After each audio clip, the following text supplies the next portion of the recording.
Hello, welcome to video 4.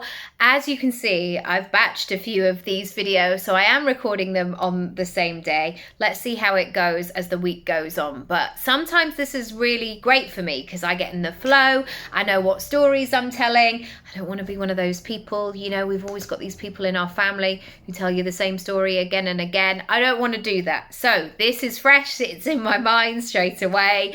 How did you get on yesterday? I would love to know. Keep the comments going and the chat, and also hold yourself accountable. That is the third pillar of the Ideas Club, that accountability, doing what you say you're going to do, being brave, being courageous, and doing it because you absolutely can.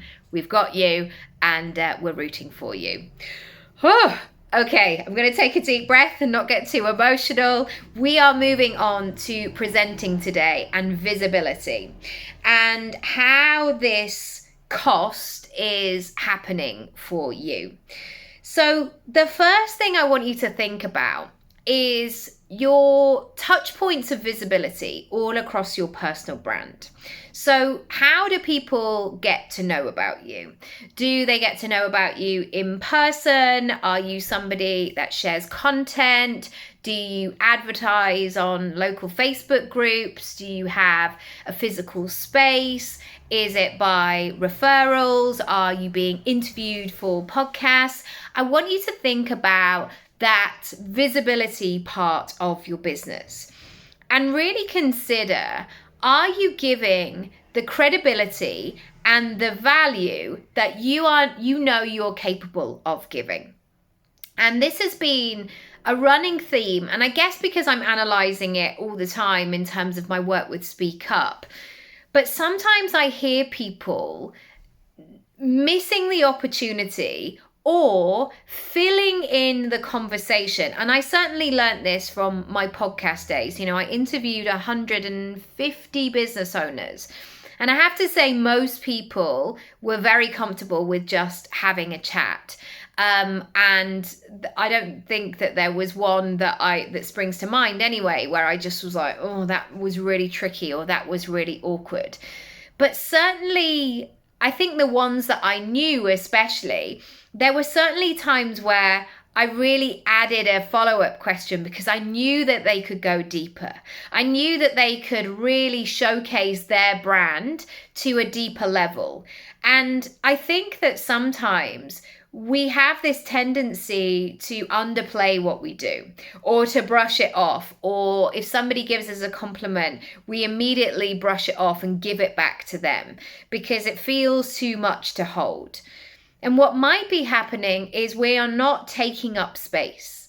These visibility points that we have across our business may not be converting because the way that in which we're approaching these might be a little bit wishy-washy, might be a bit take it or leave it.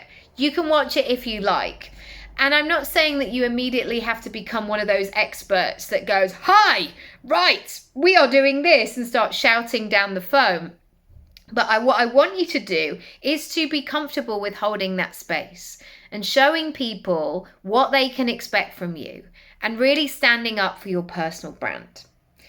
The next thing I want you to think about, and this might be a running list that you just take a piece of paper and a pen right now and start scribbling, is I want you to really reveal how you can help people. What problems can you solve? And be really, really clear on that. And sometimes what people think visibility is about is talking about the different programs that they have or the different hourly or monthly rates that they have, the packages essentially. And I want you to go deeper. So I always talk about this in terms of my online courses. So Create Your Income Pie, Your Digital Disco, and Speak Up are all available 3 ways. So you can do the online course, you can do the online course plus a strategy session, or you can do the online course plus monthly moves. And they are essentially giving similar results, as in I'm providing the same transformation. I'm talking about similar things. There's not something hidden in the monthly moves. But what we do have in the monthly moves, as opposed to just the online course, is we have time, we have capacity, we have back and forth, we have bespoke, personalized support. And so I am very clear in the way that I market those, who these products and services are for. There are some, and sometimes you are all of those things. So if I take it back to me as the customer, when my kids were tiny, and I was working in nap times, whenever they would be, trying to get them to bed. Sometimes, if they were watching an episode of CBeebies, I'd be like, right, okay, I'm just going to log in and do 15 minutes on my computer or whatever. It all felt a bit hectic. And my schedule felt very unpredictable. So something like an online course was fantastic for me, because it meant that I didn't have to speak to anybody. I didn't have to show up every Tuesday night for the next 10 weeks because I had no capacity. But what I could do is see the space bar of the progress and every day do a little bit of this online course, learn it, write it down, implement it, and move on to the next thing. And equally, there are some people who do not want to sit down and watch 64 hours of content. They want one-on-one support. Let's go. Especially this happens in my VIP days, where people go, right, we've got 5 hours together. I've got 17 things. Are you ready? And I'm like, I'm ready. Let's go. Because the way that their schedule is they want to come into London, they want to go to a lovely place, they want to do the thing, and then they want to get out of there. No questions asked. They just want the thing. And the thought at that time, that's why the online course version would be better for me, is I felt like I couldn't leave my baby for 5 hours. That just wouldn't have worked. I didn't have the childcare in place. Matt was at work. He was being fed, all of these things. So I want you to think about really highlighting in your visibility how you help individual people.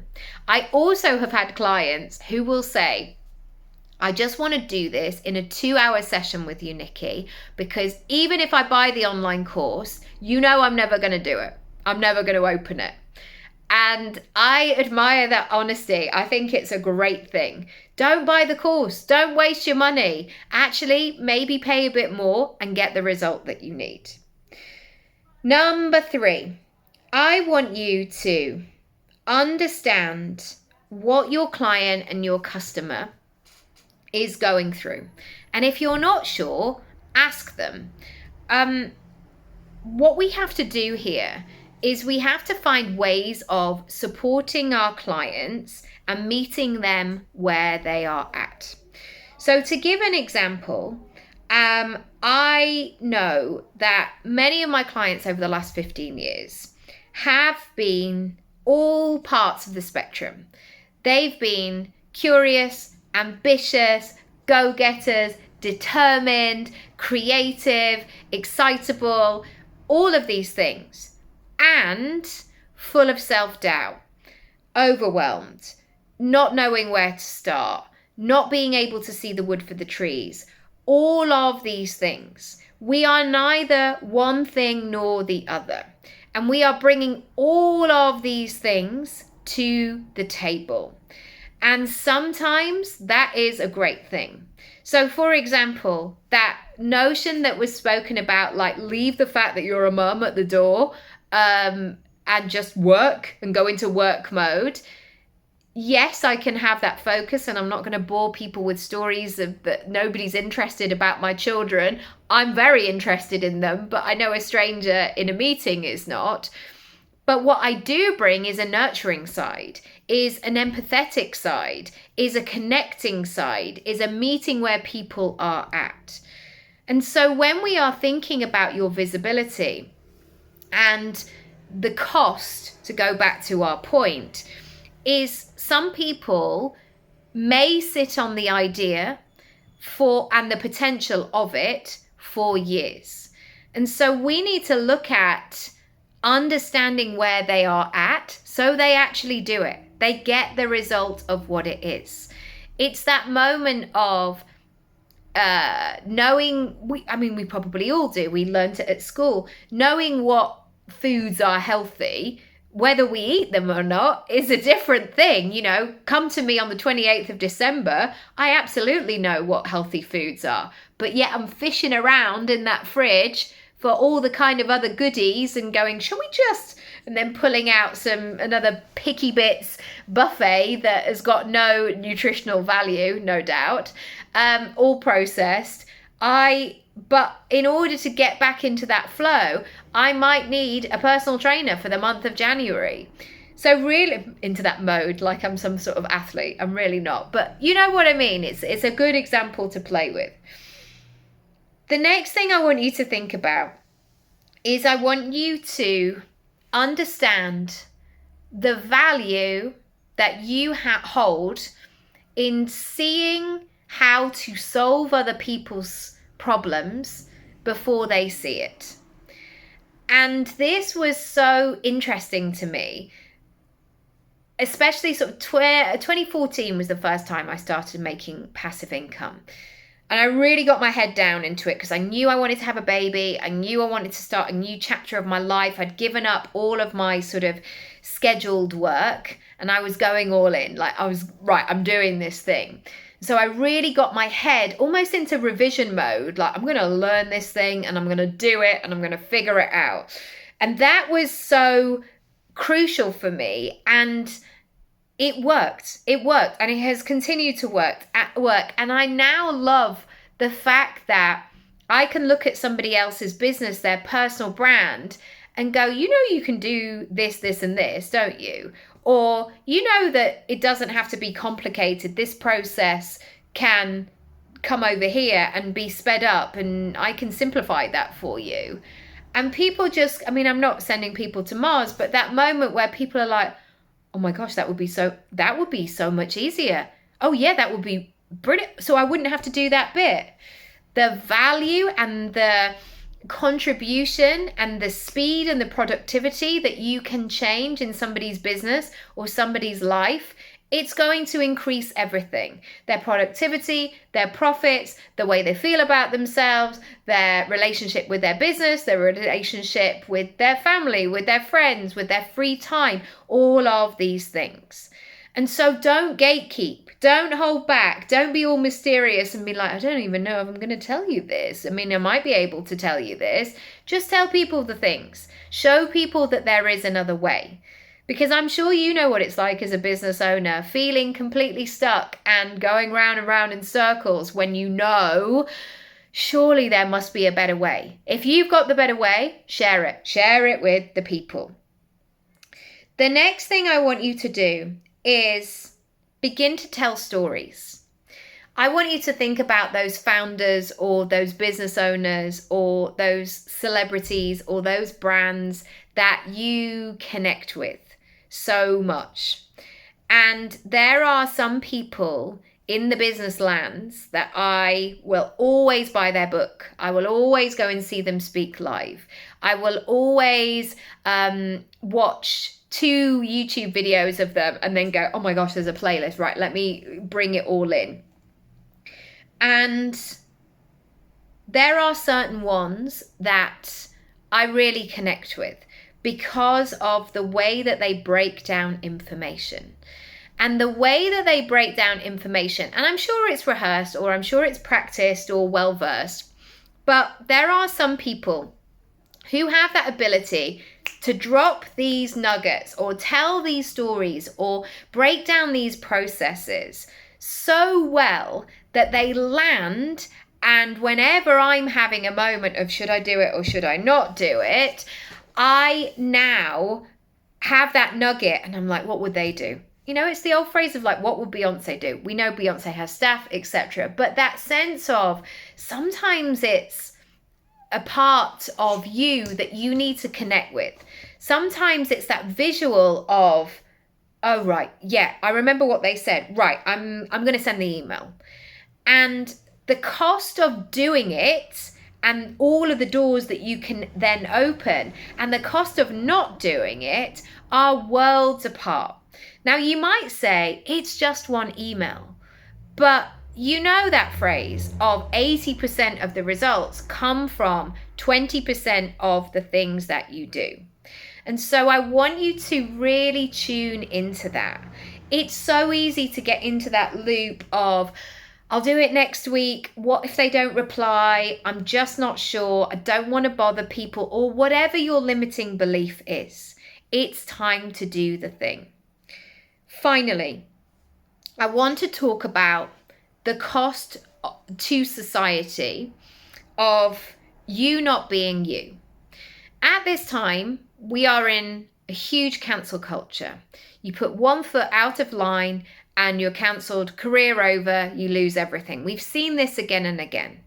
And sometimes that one thing, it has absolutely been right, because actually it was never that one thing, and it's revealed a whole skeleton, like a horror cupboard of skeletons. Sorry, that was really badly put. And so, yes, rightly so, those things should happen. But generally, most people can say something that maybe they accidentally got wrong, or they said out of turn, and they can apologize and go, do you know what? I'm so sorry. I don't know why that happened on that day. I'm never going to do that again. And here's how I've rectified it. And here's what we're going to do. And I don't believe this. And here are the reasons why, and whatever it might be. And the reason that I want to say this is because if you are worried about being cancelled all the time and you're second guessing everything, there will come a point where you don't do anything, where you stay small, you stay stuck, you don't even open your mouth for that fear.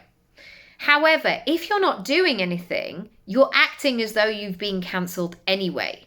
So it's time to do the thing. Because if we don't, we are only going to see one type of person running businesses, running the world, being in board meetings, hosting organizations, talking about money. We are only going to see that one type of person, and it will probably be only a tiny perspective. And now what we need to do is we need to tell all of the stories. And there's so much value to that. You know, I love the Facebook groups. For example, we've got a local one. And there's often a lot of conversations around schools, for example, where people talk about children who have different needs. Can anybody recommend this? Dr. Emma Svanberg has, sorry, I was adding too many consonants in her name. Svanberg has a great Facebook group called The Village. And it's always full of such fantastic information. People sharing things, people talking about things, and we all realize that otherwise we're just reading what we know. We're in those familiar territories, and we have to be in that learning mode. And so on one hand, you can allow your limiting beliefs or your safe brain just to go, don't share it. Just leave it for now. The cost to you not doing that is affecting your business, but also the cost to society, the cost to your ideal clients. When you have the answer, it's time for you to share those answers. I hope that's been useful. Let me know. Let's continue the conversation, and I'll see you tomorrow. Bye.